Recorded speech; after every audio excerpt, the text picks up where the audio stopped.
On the move on first down. Off the bootleg. Fields. The quick throw knocked away. It's incomplete. The incompletion there stops the clock. Any surprise they're throwing here late? Ordinarily, yes, because you would think enough is enough. They've got plenty of lead, but I've seen this a bunch of times as well. The defense is going to crowd the line of scrimmage. If you just hand it off inside, you're getting your running back popped a lot as well. Sometimes the defense dictates it. If they're going to crowd it, you may have no other choice but to throw it downfield.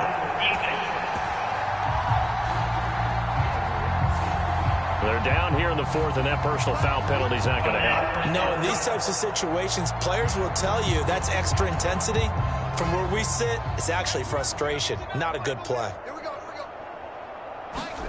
That one looks like he'll throw here. Steps away. And he will get into the end zone. It's another touchdown. This thing is ugly. I'm not sure what other ground there is to cover here. I mean, this offense has been amazing. Just total domination, Charles. They've clicked so well.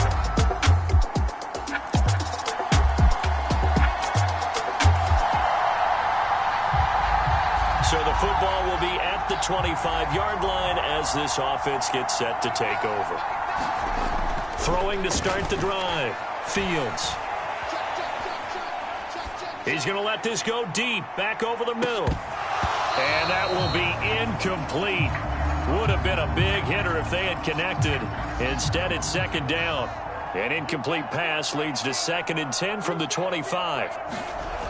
To throw again. Fields steps away to his left. Now he's going to let it go deep left side.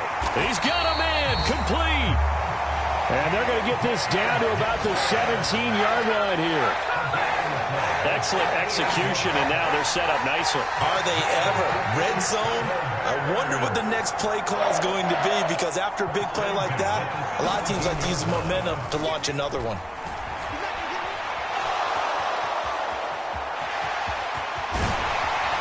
And stopped a few yards shy of the goal line at the 3. And what are the whistles for? Timeout. So they'll stop the clock here in a game that's been decided in the closing seconds. Well, they probably don't need to run a play here, but you wonder if they're going to be able to resist on 1st and goal.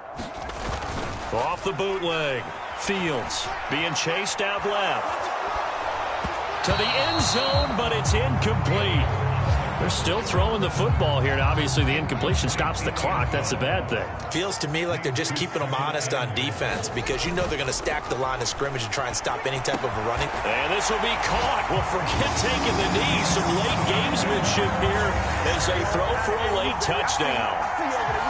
Well, partner, when a team's up this big, this late in the game, I always wonder what's their motivation, because if it's me, I'm thinking about pulling on the reins a little bit. But for them, I don't think it's in their DNA. It's not in their head coach's makeup at all. I think his opinion is, you stop us, we're not supposed to pull back ourselves.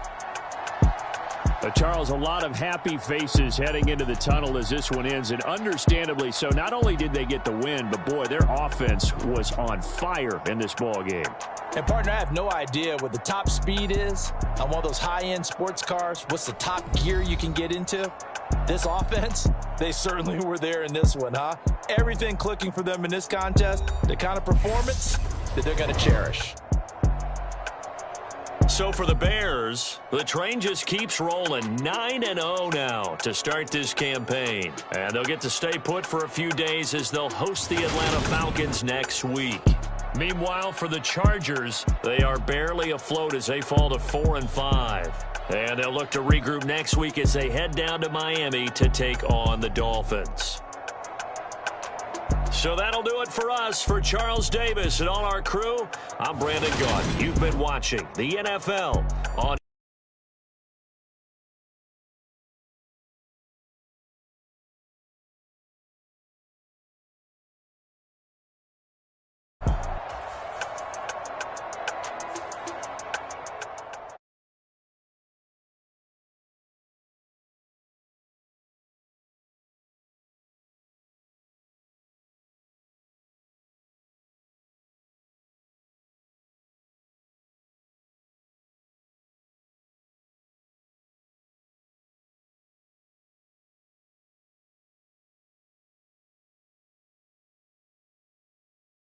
It's more than a game, don't play with my name. You come with your